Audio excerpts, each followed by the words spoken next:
তাহলে এই শবে মেরাজ থেকে আমাদের জন্য যেটি শিক্ষণীয় সেটি হচ্ছে নবীজি যখন তার স্ত্রী এবং চাচা নবীজির স্ত্রী খাদিজা রাদিয়াল্লাহু তাআলা আনহা যখন ইন্তেকাল করলেন এবং নবীজির চাচা আবু তালেব যখন ইন্তেকাল করলেন, নবীজি তখন মানসিকভাবে অসুস্থ হয়ে গেলেন। আল্লাহ তাআলা তখন বিশ্বনবী মুহাম্মদুর রাসূলুল্লাহ সাল্লাল্লাহু আলাইহি ওয়াসাল্লামকে তার সাথে সাক্ষাৎ করার জন্য জিবরাইল আলাইহিস সালামকে পাঠালেন। জিবরাইল আলাইহিস সালাম এসে নবীজিকে মক্কা থেকে ফিলিস্তিনে নিলেন। ফিলিস্তিনে যাওয়ার পর নবীজি সকল নবীদের ইমামতিতে 2 রাকাত নামাজ আদায় করলেন। 2 রাকাত নামাজ আদায় করার পর নবীজি মেয়ারাজের উদ্দেশ্যে আরশে আজিমের দিকে রওনা করলেন। রওনা করে নবীজি প্রথম আসমান, তৃতীয় আসমান, তৃতীয় আসমান, এভাবে সপ্তম আসমান শেষ করে আরশে আজিমে গিয়ে আল্লাহর সাথে সাক্ষাৎ করলেন এবং আল্লাহ তাআলা নবীজিকে স্পেশাল একটি মুআজিজা দান করলেন, সেটি হচ্ছে নামাজ। 50 ওয়াক্ত নামাজ দিলেন। এই শবে মেরাজের আগে আমাদের উপর নামাজ ফরজ ছিল না, শুধুমাত্র ফজরের সময় 2 রাকাত নামাজ এবং মাগরিবের আগে 2 রাকাত নামাজ, অর্থাৎ 5 ওয়াক্ত নামাজ ফরজ হওয়ার আগে আমাদের জন্য দৈনিক ওয়ালিল্লাহিল মাশরিকু ওয়াল মাগরিবু, সকালবেলায় 2 রাকাত এবং সন্ধ্যাবেলা 2 রাকাত, 4 রাকাত নামাজ ফরজ ছিল।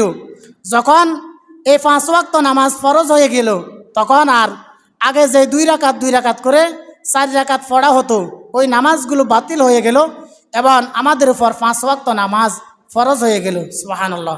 তাহলে আমাদের উপর নামাজ ফরজ হয়েছে মেয়ারাজের রাত্রে। মেয়ারাজের রাত্রে 50 ওয়াক্ত নামাজ ফরজ হয়েছে।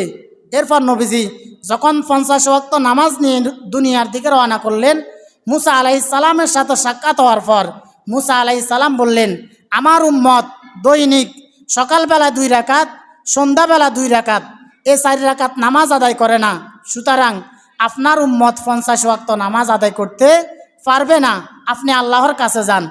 নবীজি আল্লাহর কাছে প্রথমে 4 বার গেলেন।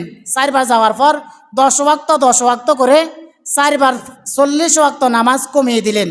এরপর 55 নম্বর বার যখন গেলেন তখন আরও 5 ওয়াক্ত কমিয়ে দিলেন। 50 ওয়াক্ত নামাজ থেকে 45 ওয়াক্ত নামাজ কমিয়ে দিলেন। 5 ওয়াক্ত নামাজ নিয়ে নবীজি দুনিয়ার দিকে রওনা করলেন।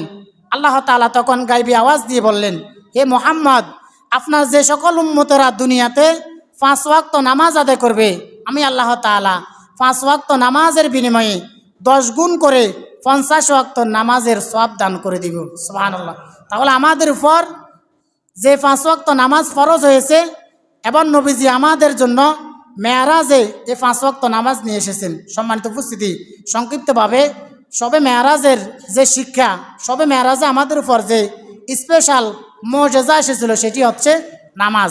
আগামী জুমায় আমরা 5 ওয়াক্ত নামাজ কোন কোন নবীর উপরে ফরজ হয়েছিল, কোন কোন নবীর উসিলায় আমরা নামাজ পেয়েছি, ফজরের নামাজ কোন নবীর উসিলা পেয়েছি, জোহরের নামাজ কোন নবীর উসিলা পেয়েছি, আসরের নামাজ কোন নবীর উসিলা পেয়েছি, মাগরিবের নামাজ কোন নবীর উসিলা পেয়েছি, এশারের নামাজ কোন নবীর উসিলা পেয়েছি, আগামী জুমায় আমরা সংক্ষিপ্তভাবে জানার চেষ্টা করব ইনশাআল্লাহ।